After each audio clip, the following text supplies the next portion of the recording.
What's going on, everybody? You know who it is. I just got a shipment in of some of my favorite e-juice, and that reminded me, oh shoot, I am due for another video. And this one I was planning on doing on both the ingredient comparison between e-juice and combustible cigarettes, as well as just a quick synopsis on my view of the whole flavor issue that tried to cause those bans last year, I think. Time does fly, don't it? Anyways, so just, taking my first day off as an essential employee, relaxing, just woke up after taking my third nap, absolutely loved it, and figured, hey, let's get something productive done with the day. As you can see, cleaning is not really my thing. I actually did get something done. I mean, that over there, not so much. That over there used to have a third wire rack. There's a little Easter egg from my other videos if you want to check that out. But I kind of got that done. But anyways, back on topic. So I got this stuff in the mail today. It's from a company called Vermilion River. Now, there's the logo in case any of y'all are interested. But I trust these people because I've used them for the 8 years that I've been switched over to e-cigarettes. I've seen footage of the inside of their company. I've seen their clean rooms. I've seen basically everything I need to know that they are legit. Now, vaping, to me, when it comes to e-juice and your vaporizers, obviously, and stuff, the name of the game is stick with the big name brands. That's your safest bet. Now, if you get stuff black market or stuff that's generic, you might run into some stuff that's not exactly safe. You might run into some weird chemicals. But as far as the average person going with brands they trust, like me, Vermilion River, based out of Minnesota, I buy from them. I get it literally 2 days in the mail because they're that close by me, like a few hours away. And they're very well-meaning company. Now, jumping straight into this one, as I'll allude to in a little bit, root beer flavor.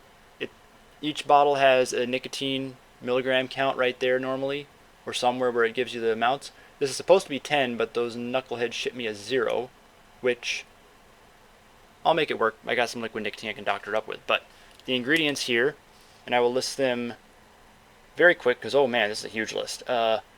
Vegetable glycerin, propylene glycol, artificial and natural flavorings, and nicotine. Huge list, right?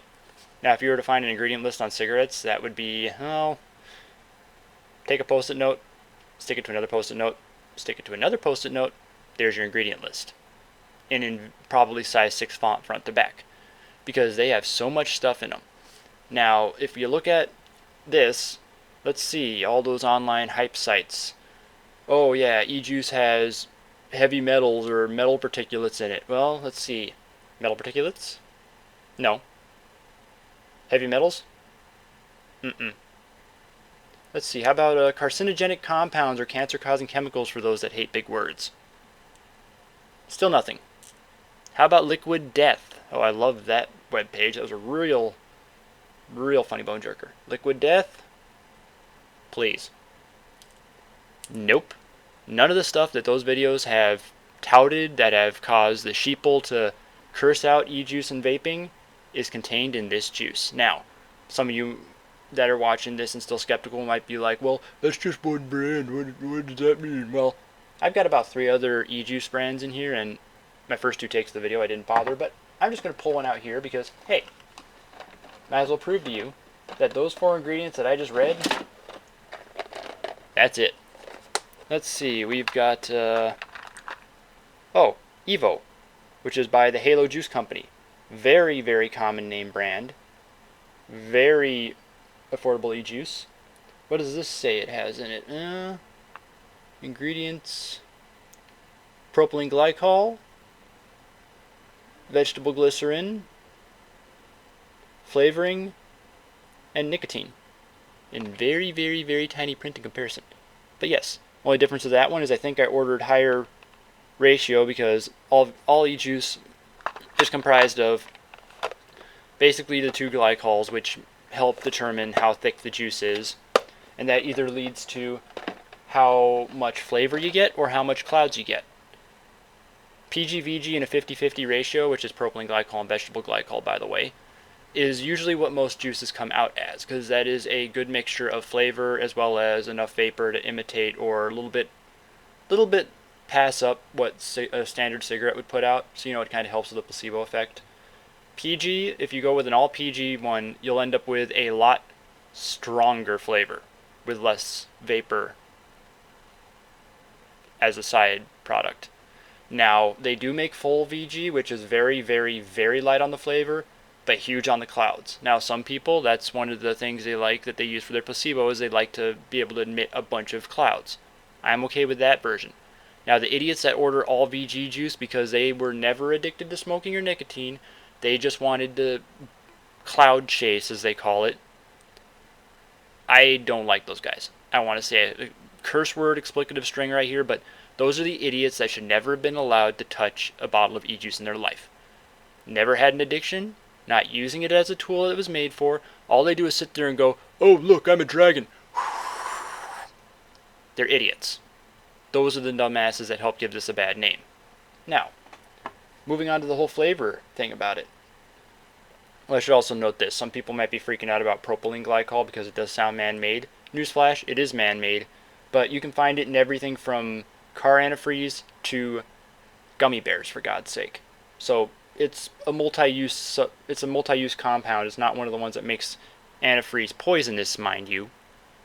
It's just a multi-use compound used in very many things. So if that's the one that hung you up, get over it. Now, as far as the flavoring, like I said, or I might have said earlier, this is root beer. I have a weakness for the candies and the sodas. Whoop-de-doo. Now, this was made originally as another one of the many faces of this tool to help people quit smoking, to make it an appealing flavor, to make it somewhat attractive. Because, as we all know, the nicotine gum works for nicotine, doesn't work for much for the placebo. Your body still thinks, man, I still need a cigarette or something like that. And then you got the patches, once again, helps with the nicotine withdrawals, but then you got to deal with the repetitive hand-to-mouth muscle memory and stuff that your body's also fighting back.